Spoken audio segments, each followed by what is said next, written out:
Oke, di sini saya akan membahas tentang cara cepat mendesain database dari mulai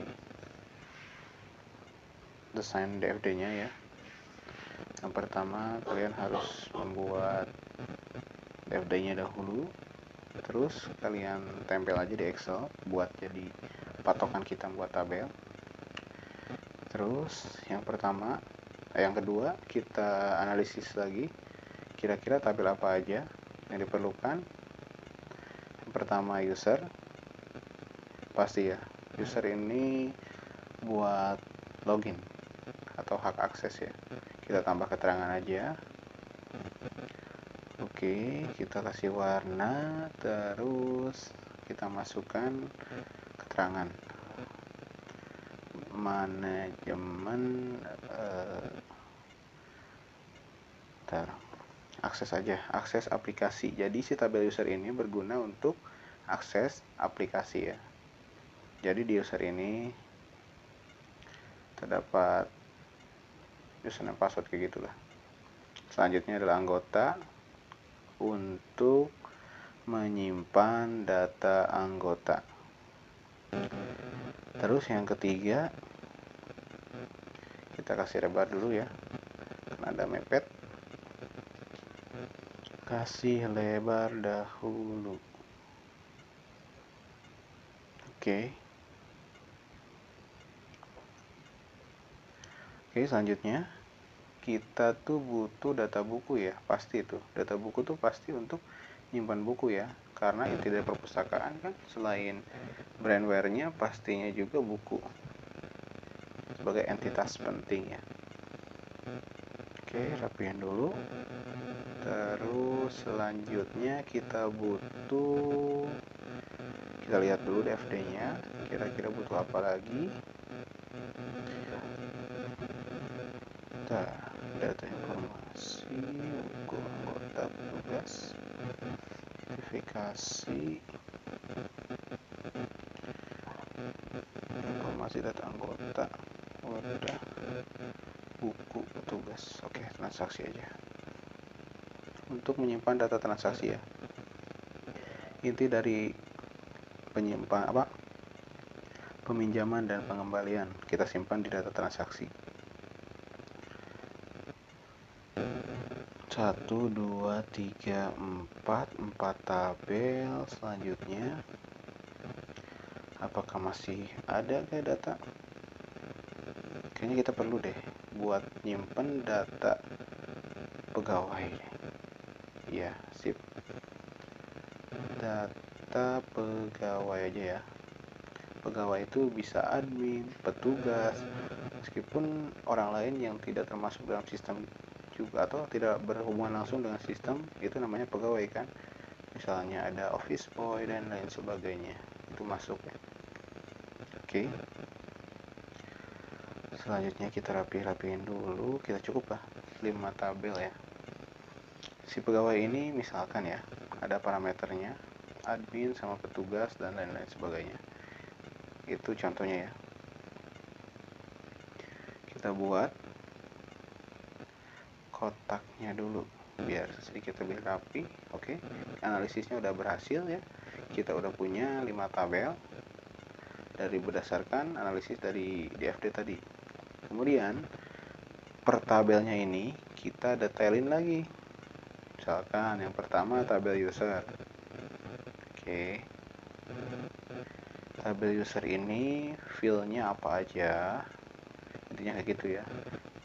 Fieldnya apa aja, terus tipe datanya apa, kemudian length atau digitnya berapa digit, key, primary atau enggak, dan terakhir keterangannya. Kita rapiin dulu biar lebih teratur ya. Tipe data, length, cukup pas kotak lah. Key ini primary atau bukannya bisa kita tentuin, dan keterangan misalkan kita mau nambahin fitur apa lagi bisa di sini lah.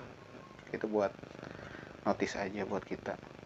Oke, gedein dikit sambil belajar Excel juga ya. buat dokumentasi. Kita kasih row aja, row-nya agak gede dikit lah, height-nya kasih 20, sip. Kita kasih lebaran lagi buat field. Oke, kira-kira di field pertama itu kita butuh ID user, kemudian tipe data integer, length digitnya cukup ribuan, puluhan ribu ya, key-nya primary, terus auto increment ya pastinya auto increment. Kita lebih rapi lagi lah dokumentasinya. Field ini oke, menjadi primary key dengan auto increment gitu ya, biar nambah terus menerus. Oke, selanjutnya kita lebarin dulu karena kurang enak ya dilihatnya ya, keterangan. Sip. Oke, selanjutnya masuk ke field kedua. Kira-kira apa lagi ya? ID user, pasti yang kedua itu username, bisa. Tipe datanya varchar, length-nya 50, nggak perlu. Ini tuh buat nyimpan username-nya, karena kan data user ya, user itu login kan, buat login. Selanjutnya kita butuh data password, pastikan setelah username pasti ada password. Varchar juga, length-nya samain aja untuk menyimpan password.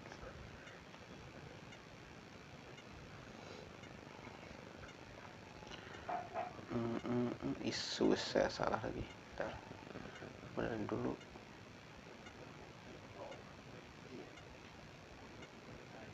Sip. Oke, rapi-rapiin dulu.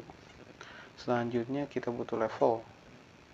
Level ini tipe datanya integer aja buat menentukan ya, ini tuh yang punya user tuh aksesnya apa, admin atau pegawai. Level akun, admin atau pegawai atau petugas, sama-sama aja lah.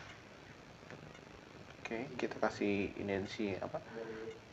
inisialnya petugas 0, admin 1 ya. Berarti cukup 1 digit aja integernya. Oke. Dibuat, ini penting sih sebenarnya. Buat dokumentasi kita juga dibuat tuh ketika kita nge-create user ini, tanggalnya kapan. Kita pasti date time aja, berarti tanggal sama waktunya. Buat tahu informasi pembuatan user ini kapan gitu. Biar nanti bisa tahu udah berapa lama user ini dibuat. Bisa sih buat dokumentasi, buat gaya-gayaan. Oke, analisisnya udah ke tabel user. Selanjutnya kita akan buat si tabel ini masukin ke database langsung ya. Jadi yang pertama dari DFD, kemudian dianalisis kira-kira di DFD itu tabelnya apa aja. Sebenarnya bisa sih kita sesuaiin sama IRD, karena IRD kan harusnya DFD, IRD atau IRD, DFD sama-sama aja prosesnya ya, tergantung. Tapi ini mungkin cara saya ya. Kalau kalian punya cara yang lain bisa buat mempercepat reverse analisis. Kita bikin database-nya perpustakaan. Ini udah ada ternyata. Perpustakaan di sini ada enggak? Bentar, kita masih ada juga. Latihan, enggak latihan deh, lebih ke sistem informasi perpustakaan SMKNU. Oke, kita bikin tabel. Tabelnya tuh user yang tadi ya, sesuai analisis berapa, 1, 2, 3, 4, 5 field. Kita masukin 5. Sip, klik go.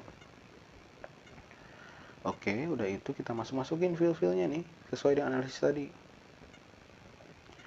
Misalkan ID user.